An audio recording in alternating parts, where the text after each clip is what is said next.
This might have been a targeted political attack. One of the victims, 19-year-old Ella Cook, the vice president of the College Republicans, a group that had only 20 members at Brown. She was a conservative Christian, a Catholic from Alabama who happened to support Donald Trump, and that might have been her crime.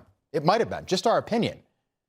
But what we're seeing play out right now in Providence and at an Ivy League university, in another city and school run by liberals, the differences between blue states and red states on display yet again. And those differences should be clear tonight, where in a blue city, officials are more concerned with inclusivity, checking boxes, things that don't matter, and not hurting anyone's feelings instead of public safety and tracking down a violent killer who is still on the run. And joining us now for more on what needs to happen next year is retired FBI special agent, someone who is an expert in criminal investigations, Bobby Chacon. Bobby, appreciate you being here. Can you just comment on what looks to us like just complete incompetence from the mayor and the police chief in Providence, Rhode Island?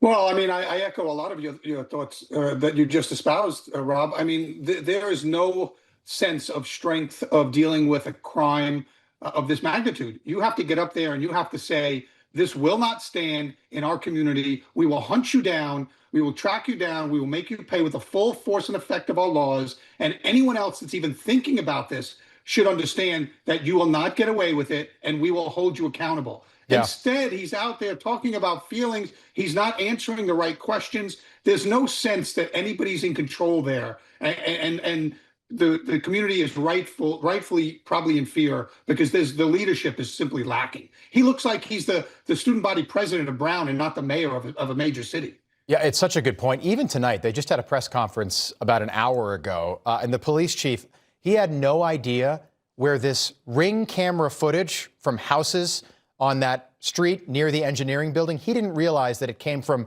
Ring cameras from private homeowners. He just looked ridiculous yet again. Take a look.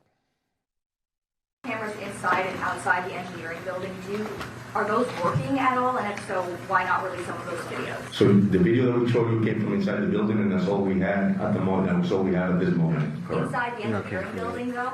I'm sorry? It's from the outside of the building. From the outside, so do you have video from yes. inside the engineering building? Both inside and outside. I'm sorry, just outside. That's all we have, not inside. No. I'm sorry, just outside. Again, this guy has just no idea. How big a problem is it? First he says it's only from the inside, and he gets corrected from somebody behind him. And then he says it's only from the outside, and he gets corrected again. And then he gets corrected by some rookie Cub reporter who's standing 4 feet in front of him. Again, on Sunday, I'll give him the benefit of the doubt, because I understand the investigation is very fluid. It's Tuesday night. How big a deal is it when you hire DEI people, the wrong people for an important job, like the police chief and mayor of one of the biggest cities in New England? Third biggest city in New England by population is Providence. And somebody should get him an apple box to stand on. But like, he needs to kind of, it's wrong when you're not doing a good job when each reporter is following up on a colleague's last question because he didn't answer that one. So they're all following up on each other's questions because they're not getting answers. Yeah, I'm surprised to see the local media. They're asking a lot of good questions. I-95, major highway on the eastern seaboard here, runs right through Providence, Rhode Island. There's an exit to get on to I-95, less than a half mile away from where this happened. Could this guy, this shooter, be anywhere by now? Absolutely. Depending on how much planning he did, how much resources he has at his disposal, he could have got on a train, he could have got on a plane. I mean, he could be anywhere by now, absolutely.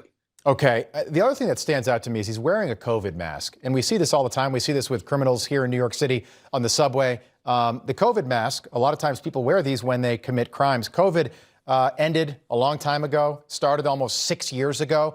At some point, should we ban these masks? Because criminals are using them to evade arrest. I mean, Robin, now we know even during COVID, they didn't do anything. So the masks weren't even effective. So, yeah, I mean, I guess in certain situations you shouldn't be allowed. And I know some places you're not allowed to wear masks, but that's the state we live in. The virtue signaling of wearing a mask is evident everywhere. And criminal element is very adaptable, and they will exploit anything they can to get away with their crimes. And that's what they're doing now. Are you surprised, just as a former FBI agent, and you've done a lot of criminal investigations in your career and counterterrorism investigations, are you surprised that the FBI hasn't at least taken over the press availability and the press conference. Get a pro in there, somebody who knows what's going on and knows how to answer questions from the media instead of what we've had for the last 4 days. I am a little bit. I think that the FBI should take over, especially if these rumors that he yelled "Allahu Akbar" are true. That would make it a terrorist act. That would make it federal jurisdiction. That would bring in the U.S. Attorney's Office, and then the FBI could start doing these briefings.